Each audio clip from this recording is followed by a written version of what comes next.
मंगलानां च कर्ता जो बंधे पाणी विनायको कुंद्रेन्द्रगर्भार सुंदरम मेघापतिमभीष्ट सिद्धरम कारुणिक करकंचलोचनम नौमि शंकरम अनंत मोचनम। हर हर हर हर हर हर बोलो उमापति महादेव की।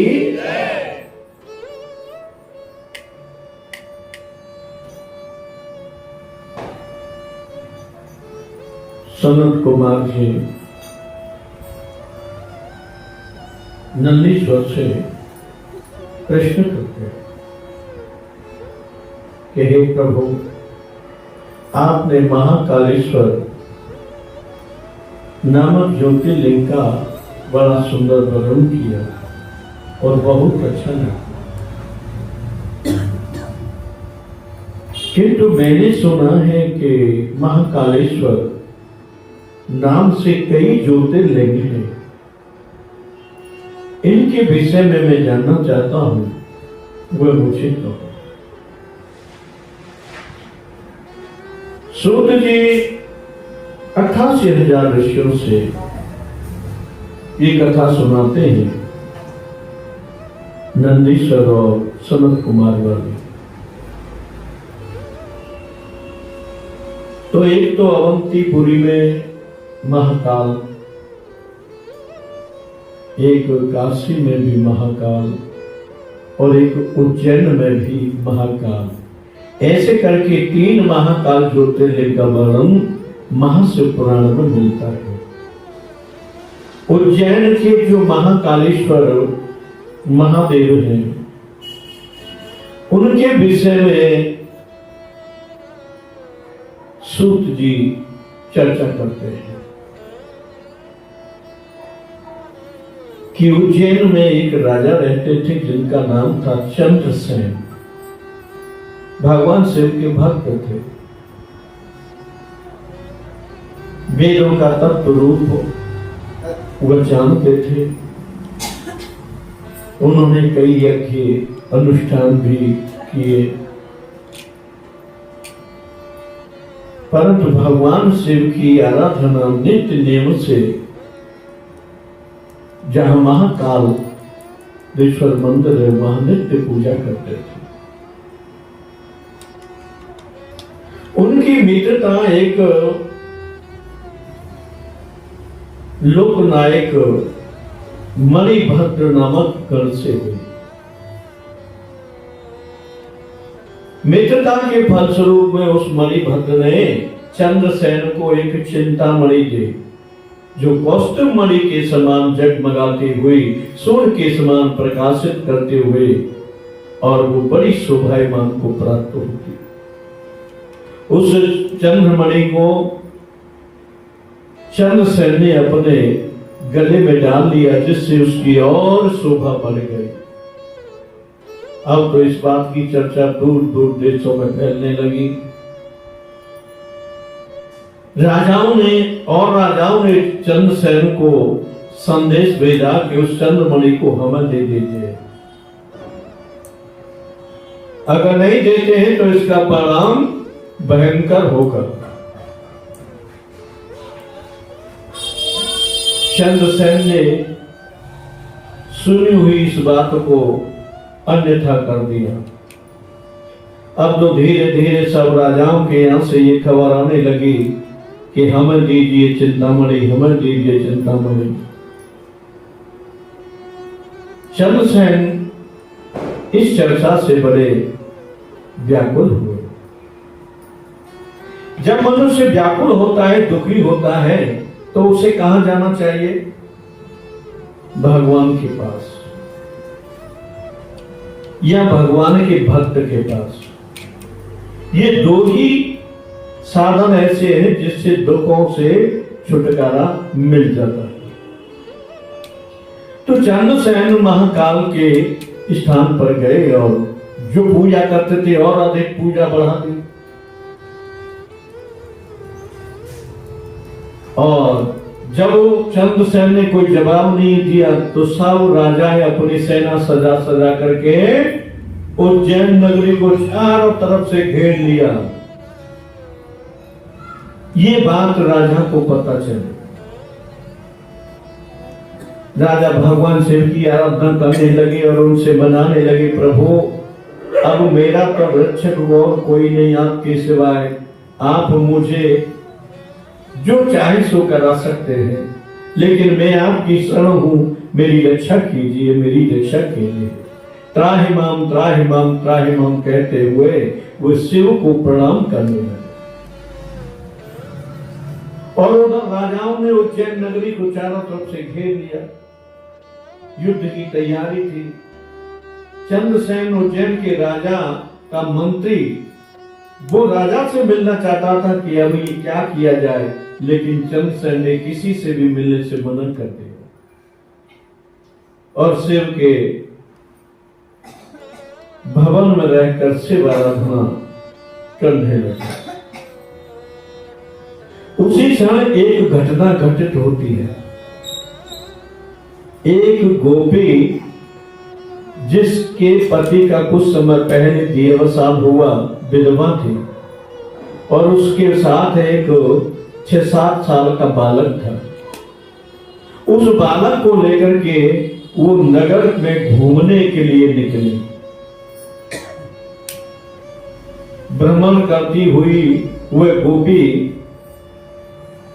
जहां राजा महाकाल के मंदिर में आराधना कर रहे थे वहां तक पहुंच गई, और उसके पुत्र ने भगवान शिव की आराधना करते हुए राजा को देखा तो उसके हृदय में भी बड़ा प्रेम जागृत हुआ।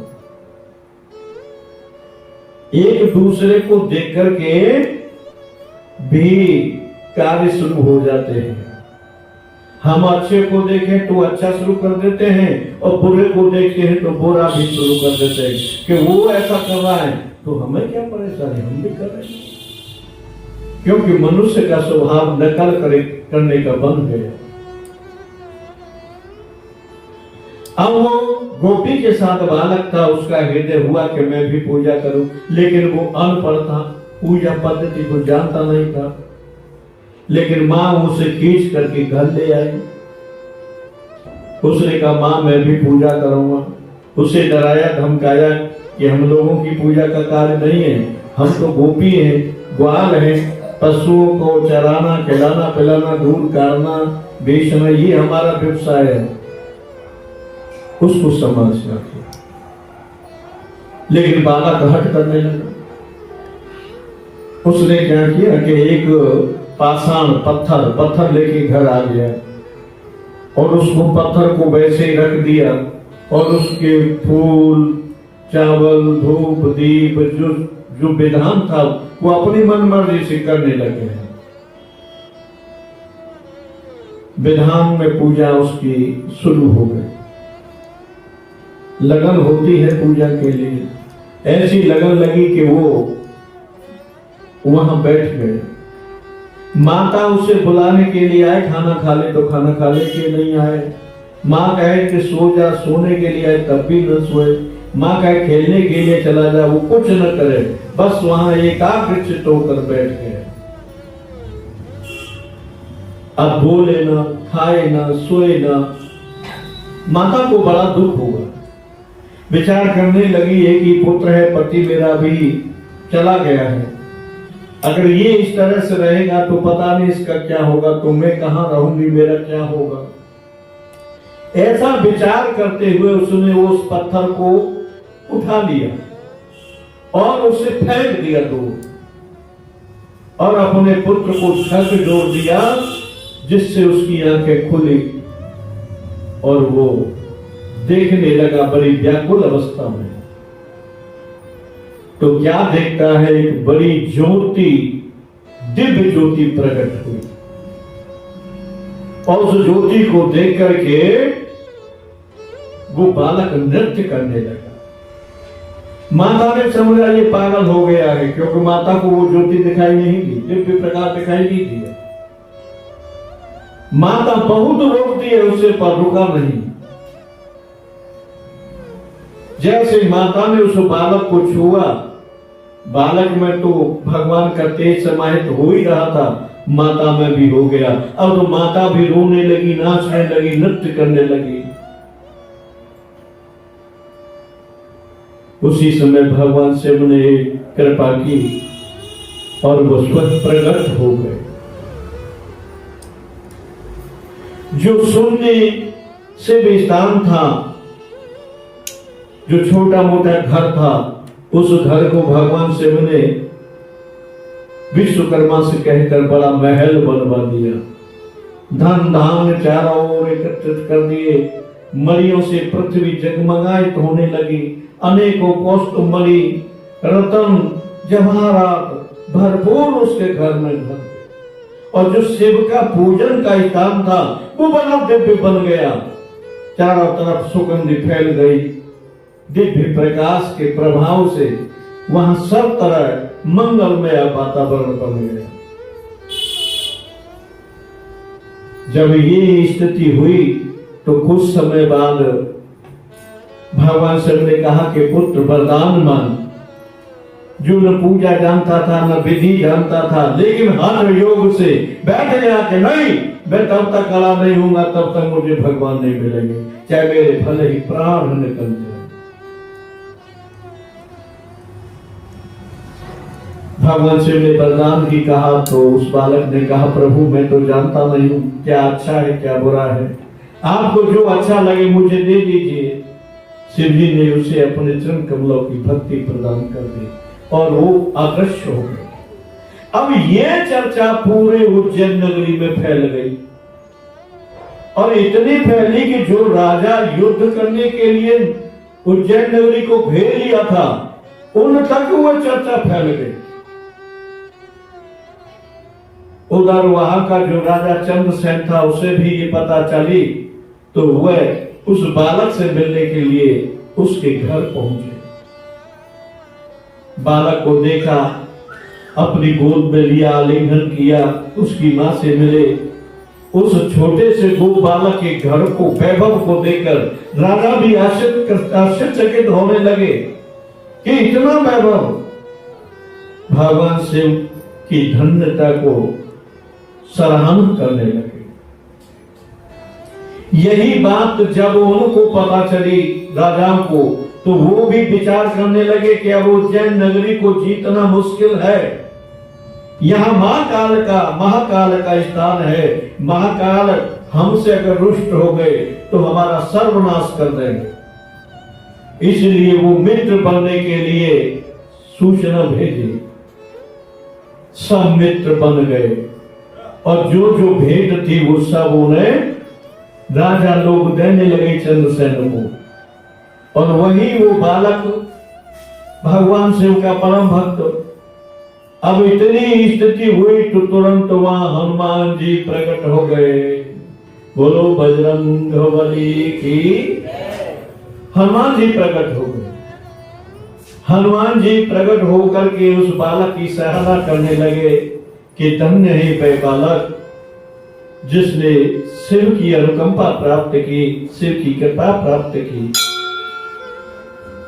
तब वहां चंद्रसेन ने और उसकी माता ने और राजाओं ने पूछा कि ये बालक कौन है, कैसे इसके ऊपर शिव की कृपा हुई, वो सब पूछते हैं।